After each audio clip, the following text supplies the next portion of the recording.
Iniwan ni Mary ang boyfriend niyang isang isda vendor dahil sa amoy lansa nito, pero sa hindi niya inaasahan ay, Dear Ate Vine, isang magandang araw sa inyong lahat.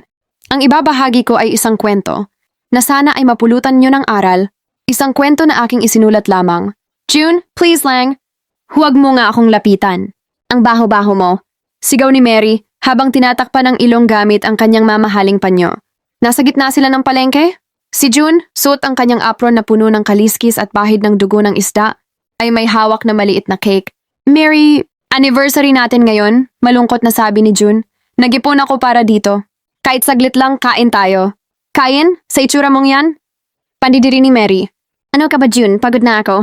Pagod na akong magkaroon ng boyfriend na amoy palengke.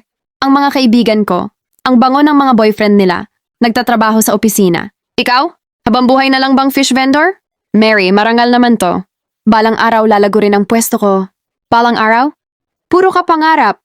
Hinablot ni Mary ang cake at ibinalibag ito sa banyera ng mga tilapia. Tapos na tayo, ayoko na.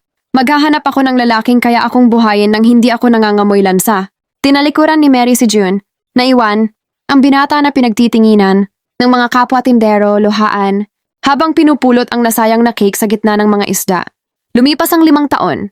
Hindi naging maganda ang takbo ng buhay ni Mary. Ang ipinalit niyang boyfriend na office worker ay niloko siya at iniwan siyang baon sa utang. Ngayon naghahanap siya ng trabaho bilang secretary.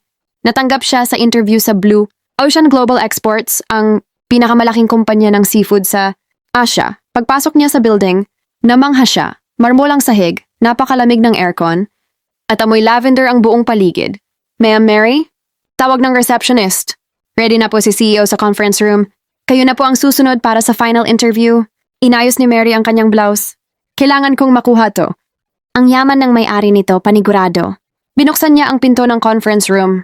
Sa dulo ng mahabang mesa, may isang lalaking nakatalikod. Nakadungaw sa bintana kung saan tanaw ang Manila Bay. Naka-Armani suite ito. Good morning, sir. I am Mary. Applying for... Dahan-dahang humarap ang CEO. Nanlaki ang mga mata ni Mary. Nalaglag ang folder na hawak niya. Namutla siya, parang naubusan ng dugo ang kanyang mukha. Ang lalaking nasa harap niya, gwapo, malinis, mabango, at makinis ang balat, ay walang iba kundi si June. Sa formal na pananamit ni June, at bilang CEO, magalang niyang wika, Have a sip, Miss Mary. I read your resume and I know your experience. And I know your background. I can ask you one question. You can train to production. How to manage ang mga bawat piraso ng isda at kung mga sariwa ito. Pero alam ko na hindi mo kayang tiisin ang amoy ng lansa ng isda. Ang baho ng paligid dahil sa lansa.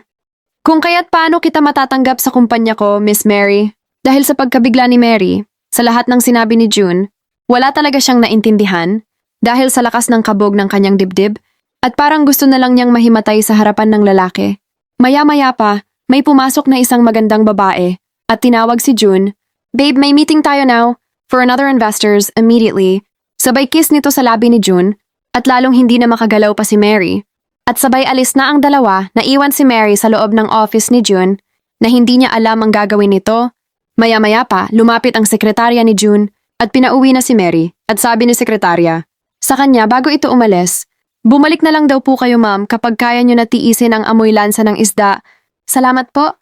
Pag-uwi ni Mary, hindi na mawala sa isip niya si June dahil mamuo sa isip niya ang isang salitang panghihinayang. Dahil kung nagtiis siya noon, kung nakinig siya kay June noon, nalalago ang kanyang negosyo, sana ngayon. Kasama na siya sa tagumpay na meron si June. Anong aral ang nakuha niyo sa video na ito? Comment naman po sa ibaba. At kung gusto niyo rin mag-share ng kwento niyo kahit ano paman, just send me directly. Salamat.